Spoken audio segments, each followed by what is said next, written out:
पूरा घर कमा रहा है, खर्चा पूरा नहीं हो रहा है, मतलब यह है कि घर से बरकत उड़ गई है। बरकत कैसे उड़ गई, ये राज मैं आपको बताने के लिए जा रहा हूं। अल्लाह ने हमें गरीब नहीं बनाया, हम अपने चाल से गरीब हैं। ये राज आपके सामने रखने के लिए जा रहा हूं, बहुत ध्यान से सुनिएगा। रोजी की मिसाल डॉक्टर की दवाई की तरह है। डॉक्टर किसी को दवा ज़्यादा देता है, किसी को दवा कम देता है। क्या मतलब हुआ, जिसकी बीमारी थोड़ी सी दवाई में ख़त्म हो जाएगी उसको थोड़ी दवाई मिलती है, जिसकी बीमारी ज़्यादा दवाई में ख़त्म होगी उसको ज़्यादा दवाई मिलती है। उसी तरह ये रोज़ी किसी को ज़्यादा मिलती है, किसी को कम मिलती है। दूसरी बात को याद रखिए, पूरा घर कमा रहा है, खर्चा पूरा नहीं हो रहा है, मतलब ये है कि घर से बरकत उड़ गई है। बरकत कैसे उड़ गई, अल्लाह का खौफ उड़ गया। अल्लाह का खौफ उठने की वजह से बरकत उड़ गई। पूरा घर मिल करके कमा रहा है, खर्चा पूरा नहीं हो रहा है। तीसरी बात को याद रखिए, आज ये ऐलान होता है, आप लाइन बाजार में जाइए, वहाँ ऐलान होता है बच्चे कम ही अच्छे, 2 बच्चे हो जाएं ऑपरेशन करा लो। 1965 में ऐलान हुआ था ऑपरेशन करा लो, 70 तक ऑपरेशन करा लो, ज़्यादा बच्चे होंगे कहत आ जाएगा। 70 आया और चला गया, कहत नहीं आया।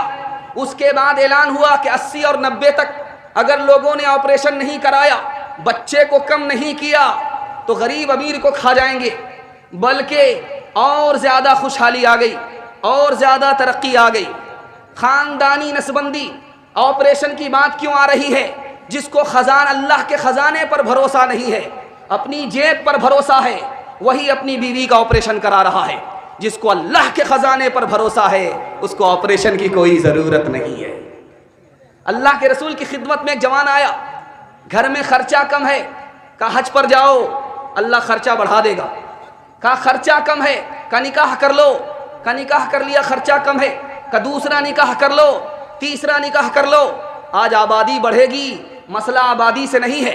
रूस के साइंसदान ने 1975 में कहा था ज़मीन के अंदर इतनी ताकत है कि अगर हम दिमाग लगाएं खेती करने के लिए तो 9.5 खरब लोगों की ग़िज़ा निकाली जा सकती है। मसला क्या है कि हम हद से ज़्यादा पैसा खर्च करते हैं। गुटखा खाने में कितना पैसा खर्च हुआ है, सुन करके आपको हैरत होगी। सिंध हिंदुस्तान से बाहर का हिस्सा है, हिंदुस्तान में पहले था। कितना पैसा गुटखा में लोगों ने थूका है, 12 अरब रुपया गुटखा में थूक दिया है। हम अपने चाल से गरीब हैं, अल्लाह ने हमें गरीब नहीं बनाया है। इंशाअल्लाह आमदनी अठन्नी होगी, खर्चा रुपया होगा। जोश के साथ हाथ उठाइए, बिल्कुल सही जा रहा है। ये देखिए, ऐ सबसे अव्वल और आखिर, जहाँ तहाँ हाजिर और नाज़िर, सबसे अनोखे सबसे निराले, आँख से ओझल दिल के उजाले, ना जहाँ की खेपने वाले, दुख में तसल्ली देने वाले, सोच में दिल बहलाने वाले, विपता में याद आने वाले। पहला पैगाम ख़त्म हो गया, दूसरा पैगाम आ रहा है। आप तरक्की कैसे करेंगे ये राज आपको बता रहा हूँ। पूरे जलसे में आप इसकी हिफाजत कर लीजिए, मैं गारंटी लेता हूँ 10 साल के बराबर 1 साल में आपको तरक्की होगी इंशाअल्लाह। तरक्की करना जानते हैं, तरक्की करना चाहते हैं, दोनों हाथ उठाइए। 3 मिनट में जलसा मुकम्मल हो रहा है। जोश के साथ हाथ उठाइए, बिल्कुल सही जा रहा है। 7 खुद माफ है, उसके बाद गलती मत कीजिएगा, सीधा जनाजा पढ़ेंगे। दूसरा पैगाम बहुत खूबसूरत आ रहा, आपके सामने आ रहा है। ध्यान से इसको सुनिएगा। आज़ान हुई है, किसने आज़ान दिया? बिलाल ने आज़ान दिया। लोगों ने झगड़ा शुरू कर दिया, गोरा आदमी को आज़ान देना चाहिए, काले आदमी ने आज़ान दे दिया, मज़ा ख़राब हो गया। अल्लाह के रसूल ने फरमाया, अल्लाह के यहाँ काला गोरा नहीं देखा जाता, जो दीनदार है उसको अल्लाह पसंद करता है। बिलाल को अल्लाह दीनदारी की वजह से पसंद कर रहा है। नमाज की बारी आई, अल्लाह के रसूल सल्लल्लाहु अलैहि वसल्लम आगे बढ़े नमाज पढ़ने के लिए। एक जवान आया, रोक दिया, मैं चाबी दे नहीं सकता, दरवाजा खोल नहीं सकता, अल्लाह की बंदगी आप नहीं कर सकते। अल्लाह के रसूल ने फरमाया एक वक्त आएगा ये चाबी मेरे हाथ में होगी और ये मेरे लिए दरवाजा खुलेगा, मैं आज़ादी के साथ अल्लाह की बंदगी करूंगा। वो वक्त जब आया तो कहा कि वो जवान कहाँ गया जो अल्लाह की मस्जिद में अल्लाह के बंदे को रोकता था, मुझे सजदे के लिए उसने चाबी नहीं दिया। वो जवान आ गया। कब तुम्हारे साथ क्या किया जाए, मारा जाए या छोड़ दिया जाए? तो उस जवान की जबान से दो जुमले निकले, अखुन करीम, नबीयुन करीम, आप तो मेहरबान नबी हैं, माफ़ी करेंगे बदला नहीं लेंगे। आप तो मेहरबान भाई हैं, माफ़ी करेंगे बदला नहीं लेंगे। अल्लाह के रसूल ने फरमाया माफ़ कर दिया, चलो जिंदगी भर तुम्हारे लिए एहसान कर दिया, ये चाबी तुमको देता हूँ, तुम्हारे खानदान को देता हूँ और क़यामत तक के लिए चाबी देता हूँ। तीन मिसाल आपके सामने आ रही है, ध्यान से इसको सुनिएगा। रमज़ान का महीना है, तरावी पढ़ने के लिए लोग आए। किसी ने कहा कि 8 रकात पढ़ेंगे, किसी ने कहा कि 20 रकात पढ़ेंगे। बीच में एक साहब आ गए, तुम कितनी पढ़नी चाहते हो? कहा 8 रकात। कहा बहुत कम पढ़ना चाहते हो? कहा तुम कितनी तरावी पढ़नी चाहते हो? तो कहा 20 रकात। का बहुत ज़्यादा पढ़ना चाहते हो? अरे तुम तो पढ़ने वाले हो, चाहे थोड़ा पढ़ो चाहे ज़्यादा पढ़ो, लेकिन उनकी फिक्र करो जो पढ़ते ही नहीं हैं। ये बहस से हमें क्या मिलेगा? आपस में बहस करने से, झगड़ा करने से क्या मिलेगा? तुम भी फिक्र करो उसकी जो नमाज नहीं पढ़ते, हम भी फिक्र करते हैं उसकी जो नमाज नहीं पढ़ते। तीसरी बात आपके सामने आ रही है, ये मुल्क आज़ाद नहीं हुआ है। इमाम साहब खड़े हुए हैं नमाज पढ़ाने के लिए, पीछे जैसे ही वलज़्ज़ालीन की सदा लगी, एक ने आहिस्ता से आमीन कहा, दूसरे ने जोर से आमीन कहा। इसने उसके गिरबान को पकड़ा, तुमने आहिस्ता से आमीन क्यों कहा? इसने उसके गिरबान को पकड़ा, तुमने जोर से आमीन क्यों कहा? इसने उसको लाठी मारी, उसने इसको लाठी मारी। अल्लाह के घर में 2 मुसलमान लहूलहान हो गए।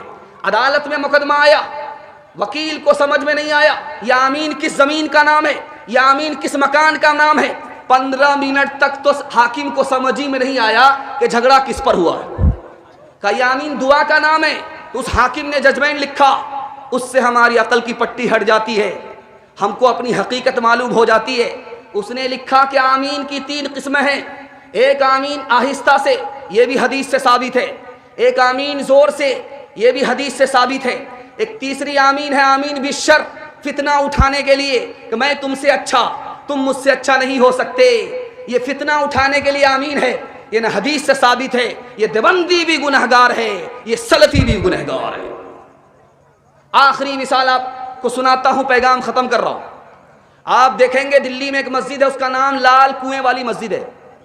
लाल कुएं मस्जिद का जो इमाम था वो बरेलवी था, और उनके पीछे नमाज कौन पढ़ रहे हैं?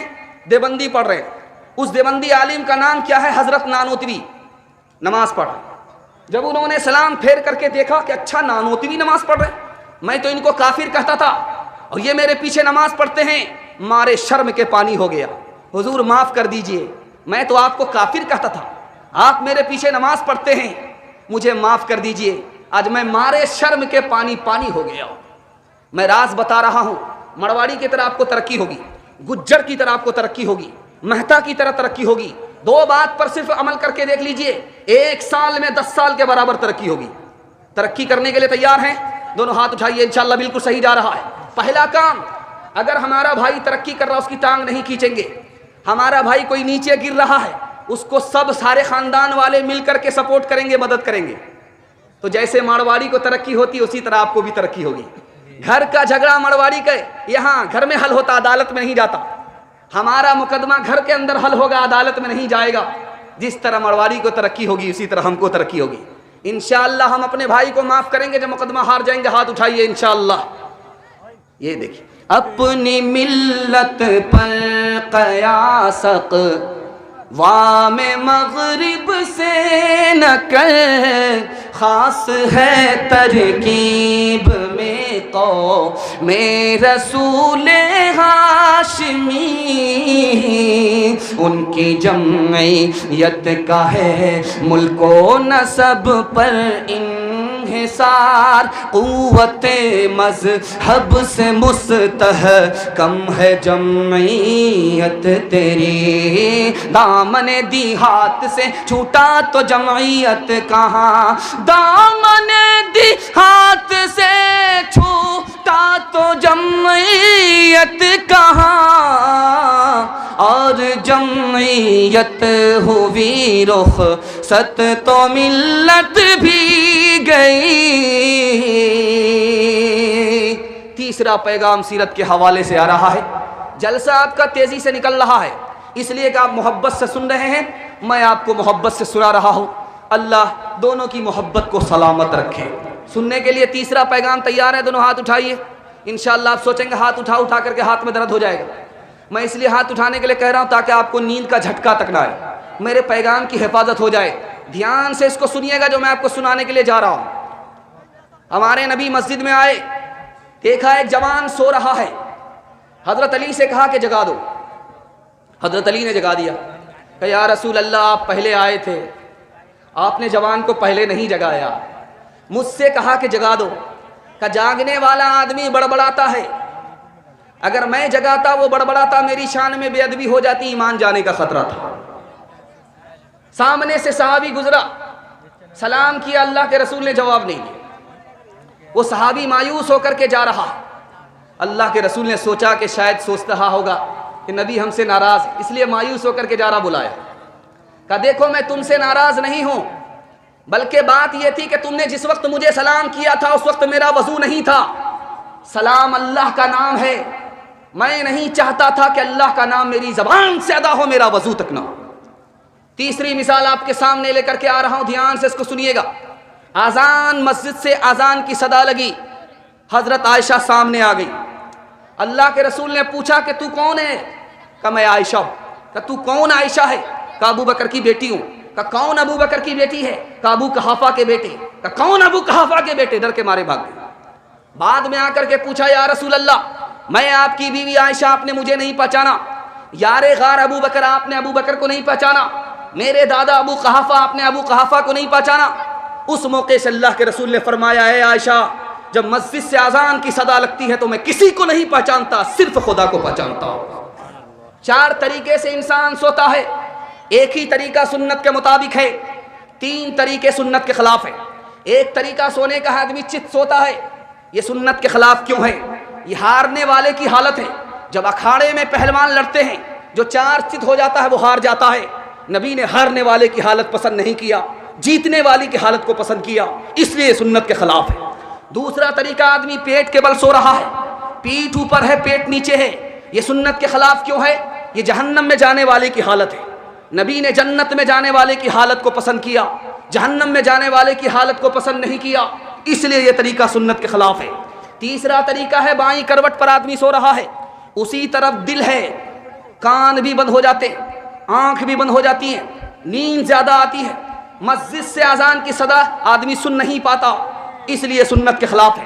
चौथा तरीका सुन्नत के मुताबिक है कि दाईं करवट पर आदमी सोए, उसका दिल लटक जाए। दाईं करवट पर आदमी सोता है, उसका दिल लटक जाता है, कान खुले रहते हैं, आंख बंद होती है। जब मस्जिद से अजान की सदा लगती है तो कान में पहुंचती है, इसलिए यह सुन्नत के मुताबिक है। आज दिखाने जा रहा हूं मस्जिद का हाल, मस्जिद का हाल दिखाने के लिए जा रहा हूं। मस्जिद में सफ़ों में, तुर्की की मस्जिद में सफ़ों में सिगरेट के टुकड़े टुकड़े रखे हुए हैं। मस्जिद की सफ़ लगी हुई है, उसमें सिगरेट के टुकड़े। अब पता चला कि भाई ये कौन सिगरेट पीता है, मस्जिद की सफ़ में सिगरेट है। तो अभी जमात में 5 मिनट देर है तो मुक्तदी मस्जिद ही में सिगरेट पी रहा है, और जैसे ही इमाम साहब आएगा, अल्लाहु अकबर कहा, इकामत हुई, उसी जगह सिगरेट को बुझाया, फेंक दिया। ये आज नमाजी का हाल है, मस्जिद का हाल है। दूसरी बात दिखाने के लिए जा रहा हूं, बहुत ध्यान से सुनिएगा। अमेरिका की मस्जिद में क्या हो रहा है, वहां दाढ़ी रखी जाती है, कुर्ता रखा जाता है और पगड़ी रखी जाती है, और इमाम साहब आते हैं कोट पतलून में, दाढ़ी होती नहीं। अब वो जो दाढ़ी रखी हुई है उसको पहनते हैं, ऊपर से जुब्बा पहनते हैं, उसके बाद पगड़ी बांध करके नमाज पढ़ाते हैं। नबी की सुन्नत का इस तरह अगर मजाक उड़ाओगे, अल्लाह दुनिया में इज्जत नहीं देगा, इज्जत का जनाजा निकाल देगा। हाथ उठा करके वादा कीजिए, इंशाअल्लाह सच्चे पक्के नमाजी बनेंगे। जब तक आप खुदा के नहीं होंगे और आपको खुदाई नसीब नहीं हो सकती, जब तक अल्लाह के घर को आबाद नहीं करेंगे, अल्लाह पूरी दुनिया में आपकी शान और शौकत को लौटा नहीं सकता। हाथ उठा करके वादा कीजिए, इंशाअल्लाह हम कौवे की तरह अपनी चाल भूल जाएंगे। हाथ उठाइए। वो अजब लोग थे, जाने क्या लोग थे, वो अजब लोग थे, जाने क्या लोग थे, वो अजब लोग थे, जाने क्या लोग थे, जिंदगी छोड़ दी बंदगी के लिए, वो अजब लोग थे, जाने क्या लोग थे, जिंदगी छोड़ दी बंदगी के लिए, एक हम लोग हैं, जाने क्या लोग हैं, एक हम लोग हैं, जाने क्या लोग हैं, बंदगी छोड़ दी जिंदगी के लिए। पैगाम निकल गया। आखिरी पैगाम सुनाने के लिए जा रहा हूं मदीने के हवाले से। जो लोग मदीना जाना चाहते हैं दोनों हाथ उठाइए इंशाअल्लाह। मरने के बाद जाएंगे, हाथ उठाइए इंशाअल्लाह। ये देखिए, हर कन्या के भी मामू, दुल्हा के भी मामू, हर जगह हाथ उठा रहे। एक तो हम आप पागल हैं कि 12 बज जाने के बाद जलसा सुनाने के लिए आए, और ये फुल पागल हैं, हर पैगाम में हर सवाल में हाथ उठाते जा रहे हैं। चौथे और पांचवें पैगाम तक अगर आप बेदार नहीं हुए तो आपको सीधे रांची भेजेंगे, क्योंकि पागलों का इज्तिमा रांची ही में होता है। ध्यान से सुनिएगा, चौथा पैगाम लेकर के आ रहा हूं, इसको बहुत ध्यान से सुनिएगा। हजरत उस्मान रज़ी अल्लाह अन्हु को दुश्मनों ने घेरा। दोस्तों ने मशवरा किया कि मदीना छोड़ दीजिए, मक्का चले जाइए, आप मुल्क शाम चले जाइए।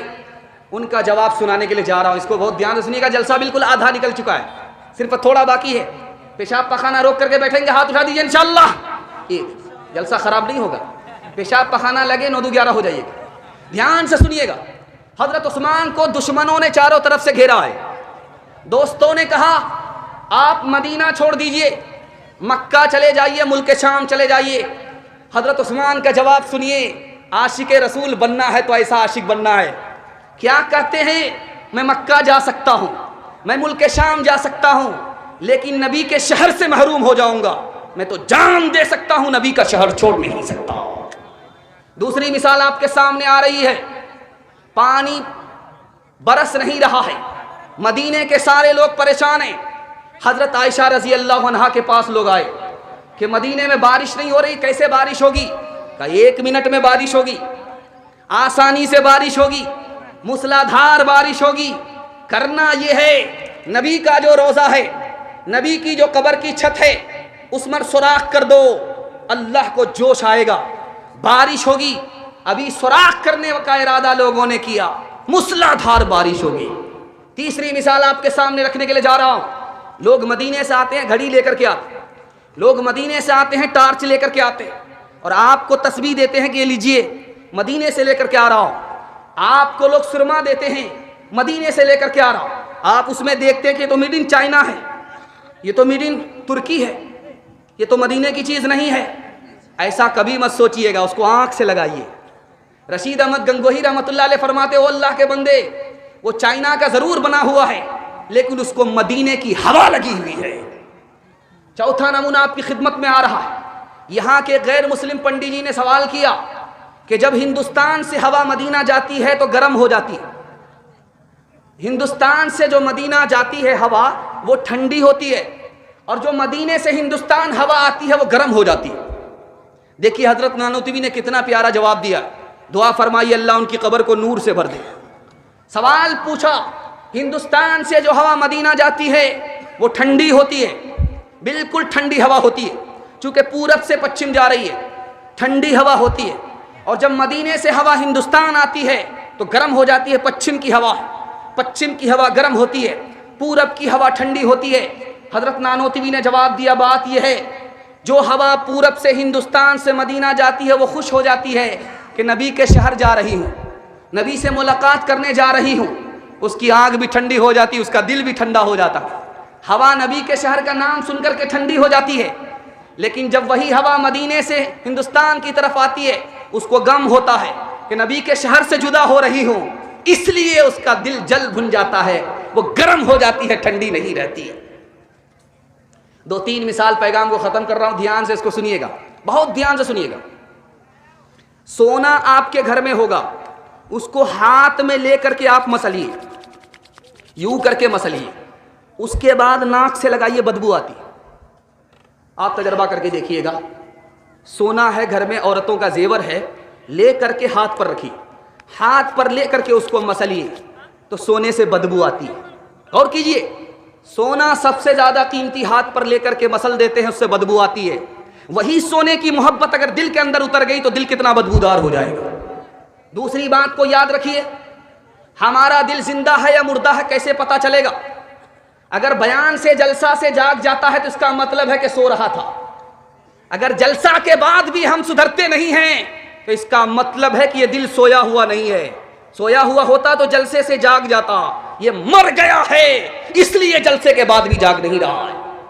तीसरी बात बताने के लिए जा रहा हूं, आप शौक से स्कूल में पढ़ाइए अपने बच्चे को, आप डॉक्टर बनाइए, इंजीनियर बनाइए, लेकिन इंजीनियर बनकर के वो क्या करेगा? 2 रोटी कमाएगा, 2 बोटी खाएगा, बस इतना ही करेगा। आपका बच्चा स्कूल में पढ़ रहा है 2 रोटी कमाने के लिए, अगर वो मदरसे में पढ़ता, उसके बाद स्कूल में पढ़ता, तो उसको खुदा भी मिल जाता, रसूल भी मिल जाता। आपके दिल में दुनिया की मोहब्बत है, अल्लाह रसूल की कोई कदर नहीं है। ध्यान से सुनिए, आज कोई आदमी पूरे जलसे में इसका इनकार नहीं कर सकता कि मुझे अखबार पढ़ने का मौका नहीं मिलता, रोज अखबार पढ़ता है। पूरे मजमे में कोई ये दावा नहीं कर सकता मैं मोबाइल देख नहीं रहा, रोज मोबाइल देखता है। लेकिन पूरे मजमे में शायद एक आदमी होगा जो खड़ा होगा, जो बोलेगा कि महीना हो गया है मैंने कुरान खोला नहीं है, महीना हो गया है मैंने कुरान देखा नहीं है। देखो तुम कहाँ हो।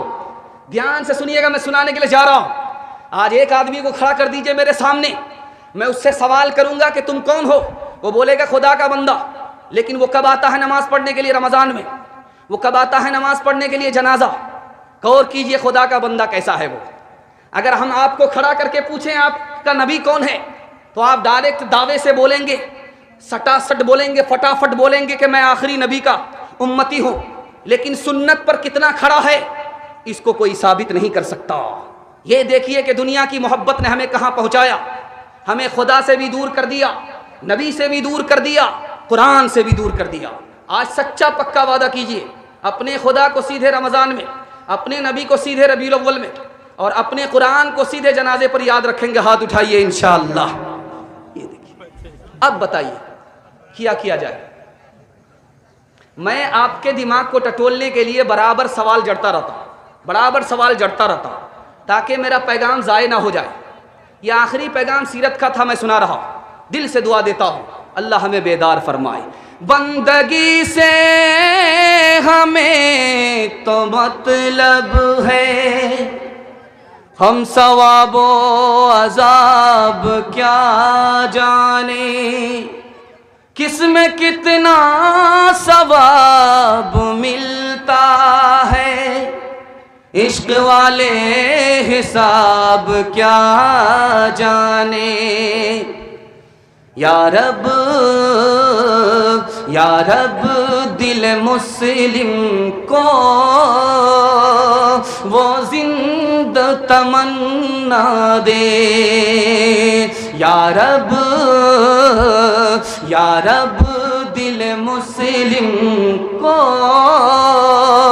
वो जिंदा तमन्ना दे, जो कल्ब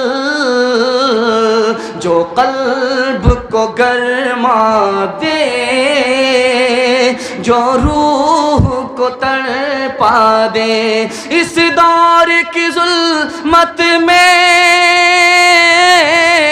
हर कल्बे परेशान को, हर कल्बे परेशान को वो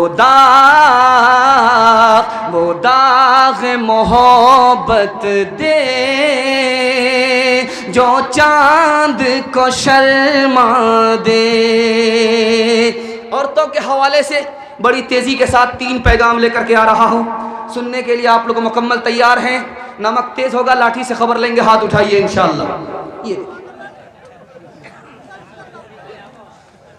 ज़रा ध्यान रखिएगा, टेबल पर पानी है, गिलास है, गिलास में पानी है, आधा गिलास है, पूरा भरा हुआ नहीं। जवानों के हवाले से पैगाम है, बहुत ध्यान से सुनिएगा। आप किसके साथ तरक्की कर सकते हैं इस दुनिया में, ये मैं जवानों को सुना रहा हूँ। उसके बाद औरतों का 2 पैगाम आएगा, जलसा निकल जाए। मुश्किल से 10 से 15 मिनट का आपका जलसा है, उसके बाद जलसा आपका मुकम्मल हो जाए। ध्यान से इसको सुनिएगा, सुनाने के लिए जा रहा हूँ। गिलास में पानी है, आधा गिलास पानी है। एक आदमी कह रहा है कि आधा ही गिलास पानी है यार, आधा खाली ही है। यह आदमी तरक्की नहीं करेगा। इसका ख्याल बड़ा नहीं है, छोटा। जो आदमी कर अल्हम्दुलिल्लाह आधा गिलास पानी तो है यार, आधा गिलास तो है माशाअल्लाह, यह आदमी तरक्की करेगा, इसका ख्याल बड़ा है। बाग में फूल खिला हुआ है, गुलाब का फूल खिला हुआ है। एक आदमी कहता है कि ये फूल जख्मी है, गमगीन है, यह आदमी तरक्की नहीं करेगा, इसका ख्याल छोटा है। जो आदमी कह रहा है ये फूल खिला हुआ है, वाकई ये मेरी तरह हंस रहा है, यह आदमी तरक्की करेगा, इसका हौसला बुलंद है। तीसरी बात को याद रखिए, जेल में 2 कैदी, एक आदमी ने बाहर देखा तो देखा कीचड़ है, एक आदमी ने देखा बाहर तो फूल है। एक कैदी कहता है यार बाहर फूल ही फूल है, दूसरा कैदी कहता बाहर कीचड़ ही कीचड़ है। जो कहता है कीचड़ ही कीचड़ है ये तरक्की नहीं करेगा, इसकी सोच छोटी है। जो कह रहा फूल ही फूल है ये तरक्की करेगा, इसका ख्याल बड़ा। तीसरी बात को याद रखिए, एक माइक टायसन था, बॉक्सर था, उसका नाम था अब्दुल अजीज। उसका मुकाबला हुआ तो जो उसका हरीफ था उसने कहा इसके मुंह तोड़ दूंगा, इसके बाजू तोड़ दूंगा, इसको छट्टी का दूध याद दिला दूंगा। जब उसका इंटरव्यू हुआ अब्दुल अजीज का, वो कहता ये मेरे सामने एक पप्पू है और कुछ नहीं है। 2-3 मिनट में उसको चारचित कर दिया। कहा इतनी जल्दी तुम कैसे जीत गए? कहा कि उसका ख्याल छोटा था, मेरा ख्याल बड़ा था, मैं हौसले के साथ था इसलिए मैं जीत गया, वो हौसला हारे हुआ था इसलिए हार गया। चौथी बात को याद रखिए, आप देखेंगे एक बात, बहू से जब पूछा जाता है कि तुम्हारी ससुराल कैसी है तो वो ससुराल की तारीफ करती है, शौहर की तारीफ करती है, और अगर किसी की शिकायत करती है तो वो सास की शिकायत करती है। एक बात देखेंगे आप तजर्बे की, किसी भी बहू को आप पूछ लीजिए तुम मैके से ससुराल गई हो, ससुराल में तुमको कौन पसंद है कौन पसंद नहीं है, तो वो डायरेक्ट बोलेगी शौहर पसंद है, सास पसंद नहीं है। उसी बहू से फिर पलट करके आप पूछिए कि तुम्हें मैके से ससुराल कौन लाई, तो वही बहू कहती है कि मुझको सास लेकर के आई है। अगर सास उसको मैके से ससुराल नहीं लाती तो उसको अच्छा शौहर मिलता, अच्छा घर मिलता। देखिए एहसान भूल जाने के बाद आदमी जन्नत जैसे घर को जहन्नम बना लेता है। छोटे छोटे बच्चे हैं आपके, आप उसको घर में अच्छा खिलाइए बड़े खुश होंगे, अच्छा कपड़ा पहनाइए बहुत खुश होते हैं, मकान बना करके दे दिए बड़े खुश होते हैं। आप कहिए बच्चा पढ़ना होगा, तुमको 8-8 घंटे पढ़ाई करनी होगी, तुमको आगे बढ़ना होगा तो उसका मन छोटा हो जाता है। खाने में आगे, पढ़ने में पीछे, राज क्यों है? वो बच्चा हौसला हारा हुआ है, इसलिए उसको पढ़ने में मजा नहीं आता। याद रखिए, आप समझते हैं कि अच्छा खिला देंगे ये बच्चा मेरा एहसान याद रखेगा, मकान बना करके देंगे ये एहसान मेरा याद रखेगा, अच्छा कपड़ा पहनाया ये एहसान याद रखेगा। मैं तजर्बे की बात करता हूं, ये आपके एहसान को भूल जाएगा। एक काम कीजिए, एक एहसान कीजिए, जिंदगी भर आपके एहसान को याद रखेगा। आप खुद जाहिल है, कोई फर्क नहीं पड़ता, अपने बच्चे को पढ़ा लिखा दीजिए, जिंदगी भर एहसान को याद रखेगा। आखिरी बात बता रहा हूं, ध्यान से इसको सुनिएगा। एक भाई घर में कहता मकान बनेगा, दूसरा भाई घर में कहता मकान नहीं बनेगा। जो कह रहा मकान नहीं बनेगा वो सही पर है, जो कह रहा मकान बनेगा वो सही पर है। ये मैं आपको बताने के लिए जा रहा हूं। जो भाई कह रहा मकान बनेगा आज बनेगा, उसके लिए मकान बनाना आसान है, उसका हौसला बुलंद है। जो भाई कह रहा है कि मकान अभी नहीं बनेगा बाद में बनेगा, यह हौसला हारा हुआ है। बात उसकी सही है जिसको काम हर मुश्किल काम आसान लगता है, बात उसकी गलत है जो हर आसान काम को मुश्किल काम समझता है। इंशाअल्लाह हौसले के साथ रहना है, दूसरे के बारे में ख्याल अच्छा रखना है, अपने बारे में ख्याल अच्छा रखना है। हाथ उठा करके वादा कीजिए इंशाअल्लाह, बिल्कुल सही जा रहा है। ख्वाब देखेंगे, पूरा नहीं करेंगे, हाथ उठाइए इंशाअल्लाह। खैर, यहां फंस गए। कबा में पैबंद पत्थर शिकम पर, कदम के तले ताज किसरा वो कैसर। कबा में पैबंद पत्थर शिकम पर, कदम के तले ताज किसरा वो कैसर। खजाना ने जो वो भी कमतर मयसर, मगर हाथ में जोर तस्खीर खैबर। खजाना ने जो वो भी कमतर मयसर, मगर हाथ में जोर तस्खीर खैबर।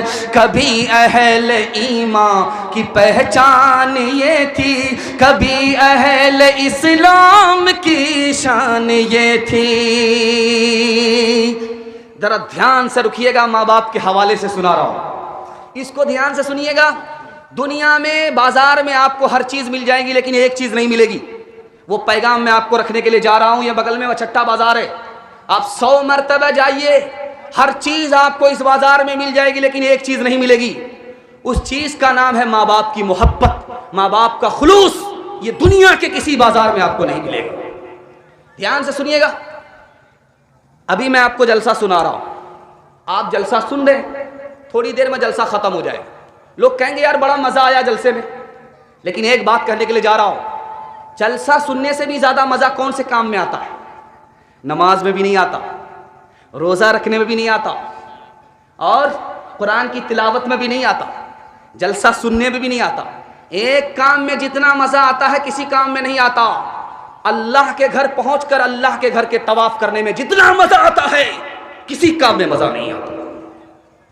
हमारे नबी ने पूरी जिंदगी में कितनी हज किया? कितना हज किया? 1 हज। और उम्रा कितना किया? 4 बार। तवाफ कितना किया? बेहिसाब। तवाफ करने में जो मजा आता है कहीं नहीं आता। इबलीस ने अल्लाह के अर्श का तवाफ कितने साल किया है पता है आपको? 14,000 साल।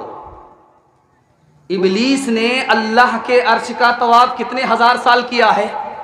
14,000 साल। उसका तवाफ क्यों बर्बाद हुआ?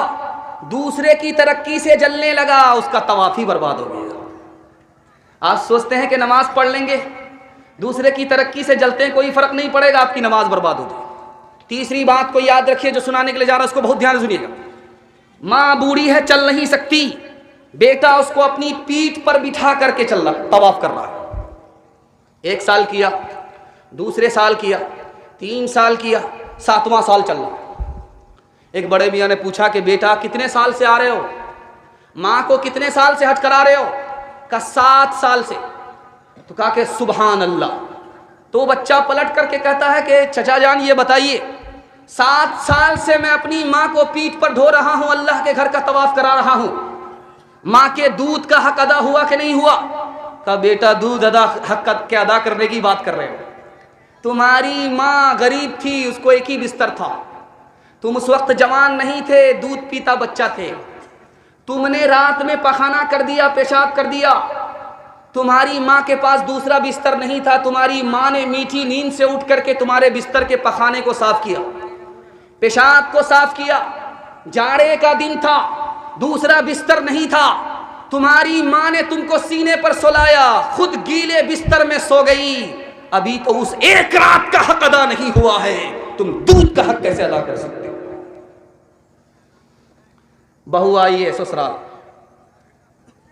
और अपने शौहर को बुलाती, समझा रही है, पट्टी पढ़ा रही है, मैं जो आई हूं, मैं कैसे बाप को छोड़ करके आई हूं, माँ को छोड़ करके आई हूं, आपसे दरख्वास्त करती हूं कि आप भी मेरे लिए माँ बाप को छोड़ दीजिए। ये जोरू का गुलाम माँ बाप को किराए के मकान में डाल दिया। दस्तरखान पर सालन आया, बेटा खा रहा है, माँ को डांट रहा, माँ तो बूढ़ी हो गई, तुमको सालन बनाने के लिए नहीं आता। तो माँ ने कहा बेटा तू मुझको क्यों डांट रहा, तेरी बीवी ने बनाया। तो कहता वाह, इसीलिए तो मैं परेशान था कि आज इतना मजा क्यों आ रहा है। तो माँ ने कहा कि 1 नंबर का जोरू का गुलाम मालूम हो रहा है। माँ ने कहा कि बेटा तुमने मुझे नाराज किया है, मैं 32 धारे दूध तुम्हारे माफ नहीं करूंगी। तो बेटा कहता माँ तू मेरे ऊपर एहसान नहीं जता सकती, तूने मुझे डब्बे का दूध पिलाया है, अपना दूध नहीं पिलाया। आखिरी नमूना दिखाने के लिए जा रहा हूं, ध्यान से सुनिएगा। मियाँ बीवी का झगड़ा चल रहा, बीवी गाली पर गाली दे रही है, गोला पे गोला छोड़ रही है, ये चुपचाप सुन रहा है। जब सुनते सुनते सुनते सुनते आजिज आ गया, एक बार उठ करके कहता है कि तू तो मेरी बीवी है इसलिए तो मैं तुमको छोड़ रहा हूं, माफ कर रहा हूं। अगर तेरी जगह मेरी माँ होती तो हड्डी पसली एक कर देता। माँ और बीवी के झगड़े में इंशाअल्लाह बीवी की तरफदारी करेंगे, हाथ उठाइए इंशाअल्लाह। खैर माशाअल्लाह, ये देखिए कनपट्टी तक सर हाथ ला करके देख रहे हैं, कोई देख तो नहीं रहा है, ये रात के उजाले में सब कुछ चल रहा है। मुस्तफ़ा मुस्तफ़ा बोलो बोलो सल्ले अला बोलो, मुस्तफ़ा मुस्तफ़ा बोलो बोलो सल्ले अला बोलो। एक दिन नबी ने हल्क़े अस्हाब में ये लफ्ज़ दोहराए 3 बार के नाकुस की कट गई। अस्हाब पूछते हैं वो बदबख्त कौन है, तौक़ीर जिसकी आपकी नजरों में घट गई। इरशाद यूं हुआ कि वो औलाद ना खलफ, घर जिसके जन्नत आ गई और पलट गई। माँ बाप का बुढ़ापे में जिसको न हो ख्याल, उस नासईद औलाद की किस्मत पलट गई। मुस्तफ़ा मुस्तफ़ा बोलो बोलो सल्ले अला बोलो। हर चीज तो मिल जाएगी बाजार में, लेकिन बाजार में लेकिन माँ बाप से बढ़कर कोई दौलत न मिलेगी। आंचल जो उठा कर के दुआ माँ तेरी कर दे, माँ तेरी कर दे।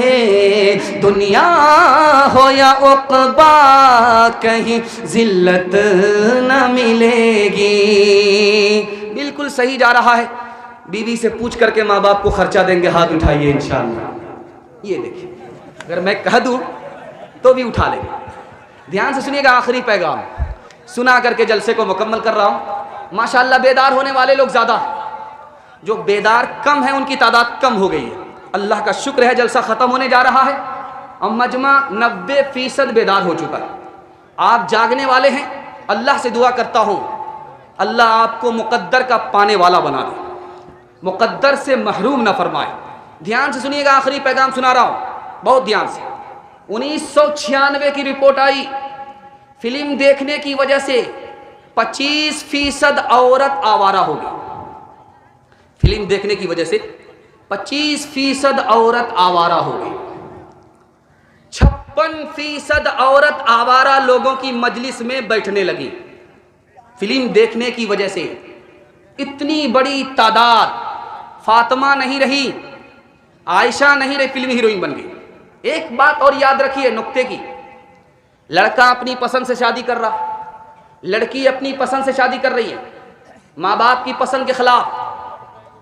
रिश्ता हुआ, झगड़ा हुआ, झगड़े के बाद रगड़ा हुआ, रिश्ता खत्म हो गया।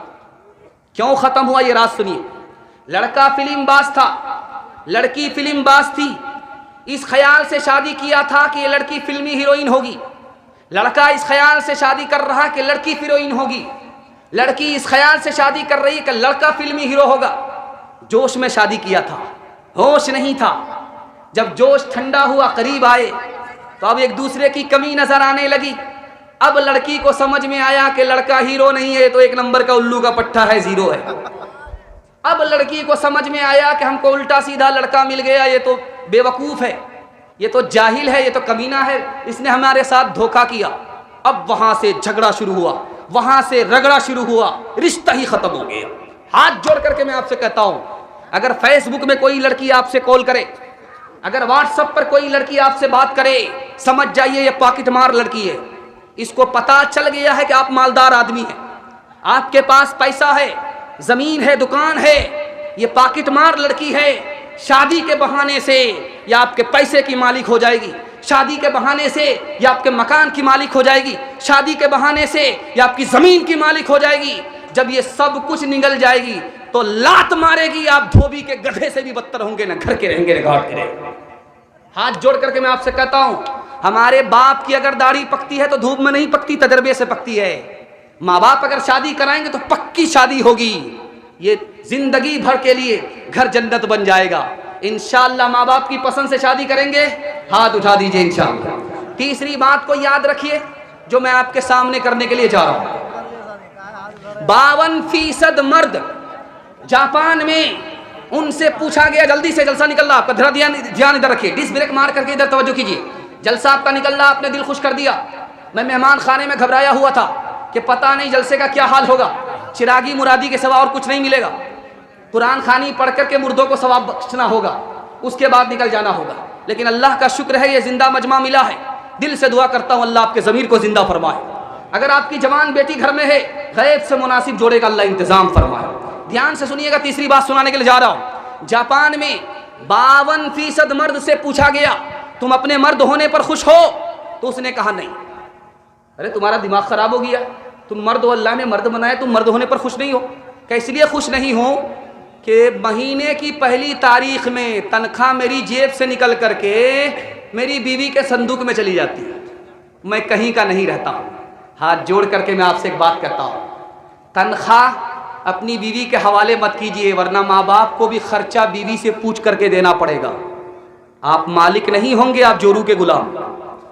तीसरी बात को याद रखिए, 47% मर्द अमेरिका में पागल होते। पागल होने की वजह क्यों है? उसकी बीवी नाफरमान है, और ये शरीफ आदमी बीवी को मार भी नहीं सकता, और बीवी की नाफरमानी से गम में घुलता रहता है, यहां तक कि उसका दिमागी तवाजुन बिगड़ जाता है। 47% मर्द नाफरमान बीवी की वजह से पागल हो जाता है।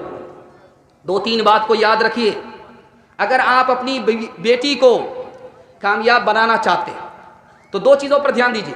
बेटी को बेटे से ज़्यादा तालीम दिलाइए, और मोबाइल से बेटी को दूर रखिए।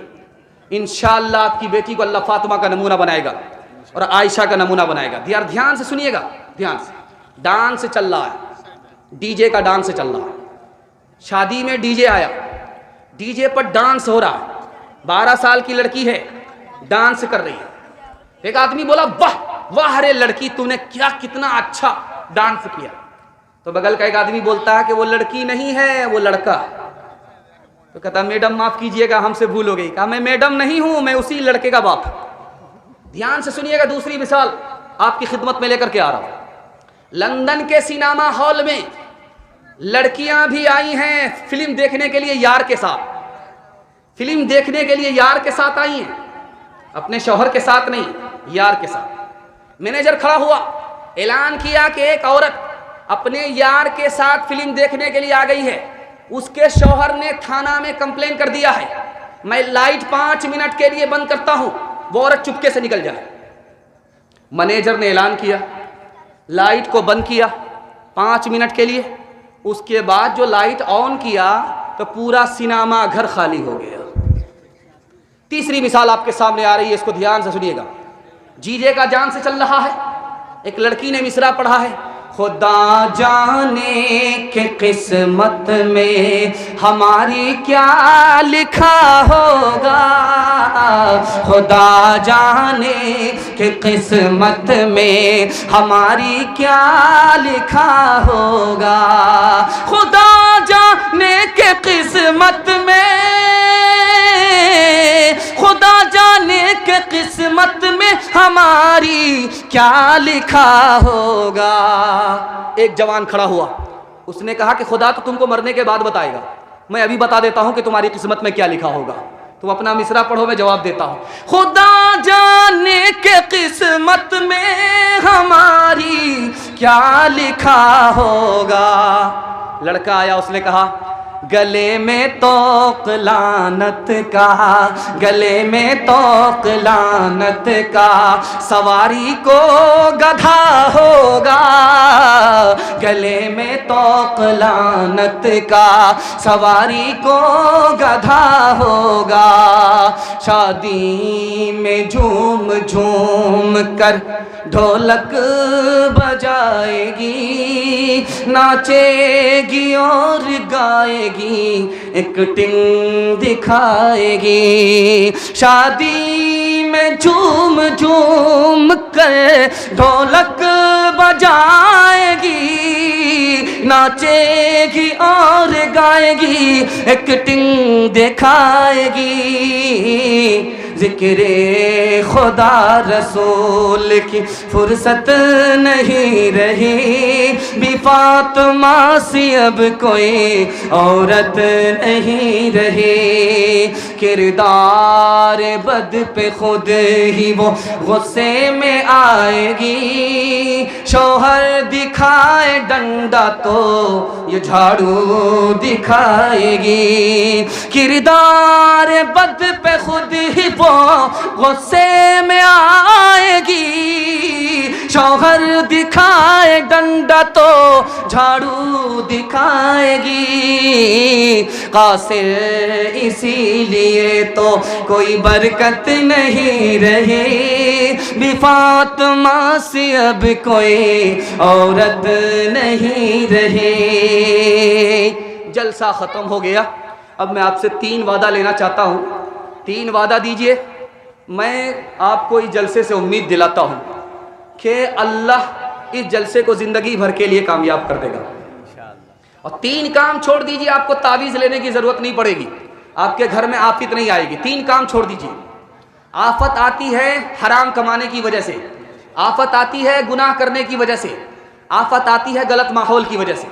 आप 3 काम छोड़ दीजिए, मैं गारंटी लेता हूँ आपके घर में कभी आफत नहीं आएगी। हाथ उठा करके वादा कीजिए, गुनाह नहीं करेंगे इंशाअल्लाह, गलत नहीं कमाएंगे इंशाअल्लाह, गलत माहौल में नहीं जाएंगे इंशाअल्लाह, बेटा की शादी फ्री में नहीं करेंगे। हाथ उठाइए इंशाअल्लाह। न किताबों से नवाजों से नज़र से पैदा, दीन होता है बुजुर्गों की नज़र से पैदा। नहीं सीखा इन्होंने दीन रखकर शेख के घर में, पले कॉलेज के चक्कर में, मरे साहब के दफ्तर में थे, केक के चक्कर में तो रोटी भी गई, बड़ी शे की ताक में थे तो छुट्टी भी गई, न मानी बात वाइस की, फिर पतलून के चक्कर में तो लगोटी भी गई। वाखिर दावाना अनिल हम्दुलिल्लाहि रब्बिल आलमीन। दुआ कर दे। अल्लाहुम्मा सल्ली अला सय्यिदिना हबीबिना शफीना व मौलाना मुहम्मदिन व बारिक व सल्लिम। अल्लाहुम्मा इन्ना नऊज़ु बिका मिन जहदिल बला व दरकिश शिफा व सूइल क़दा व शमाततिल अअदा। अल्लाह, जिस मस्जिद का जलसा हो रहा है, इस मस्जिद को आबाद फरमा, सजदे से आबाद फरमा, नमाज से आबाद फरमा, अपनी बंदगी से आबाद फरमा। पूरी मिल्लत को अपनी इबादत के लिए कबूल फरमा, पूरी मिल्लत को अपनी सच्ची पक्की ग़ुलामी नसीब फरमा। मस्जिद की बरकत से पूरी मिल्लत को महरूम ना फरमा। मस्जिद के सदक़े में तमाम बस्ती को जान माल इज़्ज़त आबरू की हिफाजत नसीब फरमा। दुनिया की शराफत और आखिरत की इज़्ज़त अता फरमा। ऐ हमारे परवरदिगार, नौजवानों ने बड़े हौसले से ये जलसा सजाया है। ए अल्लाह, इन जवानों को हुस्न सीरत और हुस्न सूरत नसीब फरमा।